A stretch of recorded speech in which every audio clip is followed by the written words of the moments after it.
समय पहले की बात है। घने जंगलों के बीच एक बहुत ही भयानक पहाड़ था। उस पहाड़ को लोग काली गुफा पर्वत कहते थे। उस पहाड़ के पास कोई भी इंसान रात में जाने की हिम्मत नहीं करता था, क्योंकि जैसे ही रात होती, जंगल में अजीब अजीब आवाजें आने लगतीं। कभी किसी के रोने की आवाज, कभी किसी के हंसने की, और कभी ऐसा लगता जैसे कोई अंधेरे में आपका नाम पुकार रहा हो। गांव वाले कहते थे कि उस गुफा में एक भयानक छाया राक्षस रहता है। वह राक्षस रात में निकलकर लोगों की आत्माओं को डराकर अपनी शक्ति बढ़ाता था।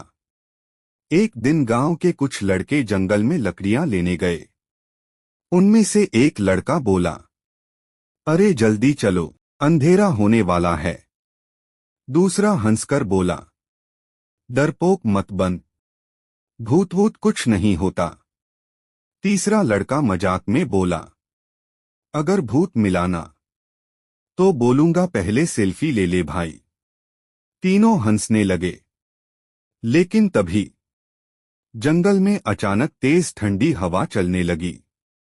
पेड़ अपने आप हिलने लगे और अंधेरे से एक भारी आवाज आई, कौन है जो मेरी गुफा के पास आया है? तीनों लड़कों के चेहरे सफेद पड़ गए। पहला लड़का धीरे से बोला, भाई मजाक बंद करो, ये आवाज किसकी थी? तभी अचानक अंधेरे में दो लाल आंखें चमकीं और एक भयानक काली छाया पेड़ों के बीच घूमने लगी। तीनों लड़के डर के मारे चिल्लाए, भागो, और गांव की तरफ भाग गए। जब गांव वालों को यह बात पता चली तो पूरे गांव में डर फैल गया। रात होते ही लोग दरवाजे बंद कर लेते, बच्चे रोने लगते और कोई भी जंगल के पास जाने की हिम्मत नहीं करता। गांव के बुजुर्ग बोले, यह कोई साधारण राक्षस नहीं है, यह बहुत शक्तिशाली है। एक बूढ़ा आदमी बोला, अब हमारी रक्षा केवल पवनपुत्र ही कर सकते हैं। अगले ही दिन गांव के लोग मंदिर में प्रार्थना करने लगे।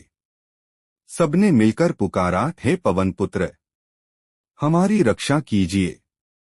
उनकी सच्ची पुकार सुनकर अचानक आसमान में तेज रोशनी चमकी और आकाश से एक विशाल दिव्य स्वर गूंजा, डरो मत। अचानक मंदिर के सामने प्रकट हुए। उनका शरीर सूर्य की तरह चमक रहा था। गांव वाले खुशी से झुक गए, प्रभु, हमें उस भयानक राक्षस से बचा लीजिए। हनुमान जी मुस्कुराए, जब तक हनुमान है तब तक भय कैसा। हनुमान जी जंगल की ओर चल पड़े। जंगल में अजीब सन्नाटा था। अचानक पेड़ों की छाया हिलने लगी और अंधेरे से वही आवाज गूंजी, तो तुम आ ही गए, वानर योद्धा। हनुमान जी बोले, कायर राक्षस, सामने आ। तभी अचानक धरती कांपने लगी। गुफा के अंदर से एक विशाल काली आकृति निकली। उसका शरीर धुएं जैसा था और उसकी आंखें आग की तरह चमक रही थीं। वह था छाया राक्षस कालकेश। राक्षस जोर से हंसा, हा हा हा हा, तुम मुझे नहीं हरा सकते।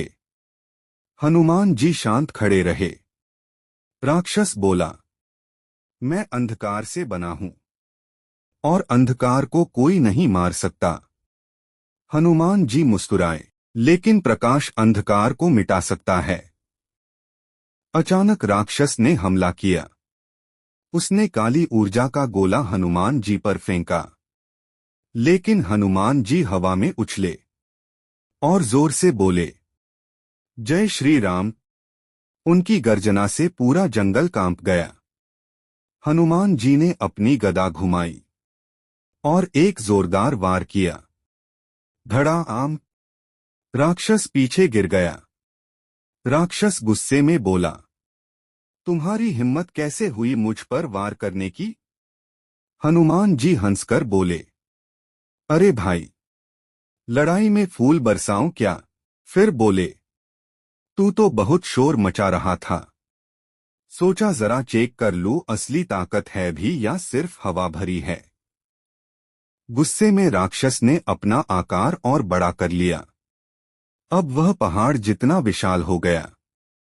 उसने पूरी गुफा को अंधेरे से भर दिया। चारों तरफ काली छाया फैल गई। जंगल में भयानक आवाजें आने लगीं।